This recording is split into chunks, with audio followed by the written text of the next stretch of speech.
'Messy' movie review. ఇదొక future based movie. Plot విషయానికొస్తే hero తన భార్యని చంపలేదని ఏఐ కోర్ట్ ఇచ్చిన టైంలో ప్రూవ్ చేసుకున్నాడా లేదా అన్నది స్టోరీ ప్లాట్. నాకు ఇంట్రెస్టింగ్ అనిపించింది ఏంటంటే తను కూర్చున్న ప్లేస్ నుంచి ఏఐ జడ్జ్ హెల్ప్‌తో తన కేసుని ఎలా ఇన్వెస్టిగేట్ చేశాడు అనే దాన్ని చాలా ఇంట్రెస్టింగ్ వేలో చూపించారు. కొన్ని ట్విస్ట్స్ అయితే అన్‌ప్రెడిక్టబుల్‌గా అనిపించాయి. ఆ ట్విస్ట్సే మూవీకి ప్లస్ పాయింట్ అని చెప్పుకోవచ్చు. ఇంక యాక్షన్ సీక్వెన్స్ అయితే బాగున్నాయి. ముఖ్యంగా డ్రోన్‌తో చేజింగ్ సీన్స్ అయితే చాలా ఎంగేజింగ్ అనిపించాయి. లాస్ట్ 30 మినిట్స్ మూవీకి హైలైట్. 30 మినిట్స్‌లో ప్రతి ఒక్క మినిట్ ఏం జరిగిద్దన్న క్యూరియాసిటీని పెంచిద్ది. 30 మినిట్స్‌లో 10 మినిట్స్ మాత్రం ఎక్స్‌పెక్ట్ చేయని విధంగా ఉండిద్ది.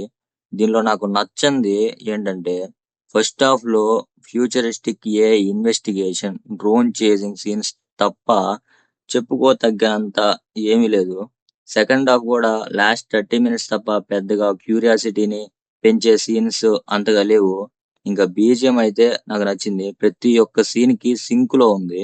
తెలుగు డబ్బింగ్ గూడా బానే ఉంది. రొమాన్స్ పెద్దగా ఉండదు. మొత్తం యాక్షన్ సీక్వెన్స్ ఎక్కువగా ఉంటాయి. Time pass movie. టైమ్ పాస్‌గా అయితే చూసుకోవచ్చు. నాకైతే ఒకసారి చూడొచ్చు అనే ఫీల్ వచ్చింది. నేనైతే దీనికి 5కి 2 రేటింగ్ అయితే ఇస్తున్నాను.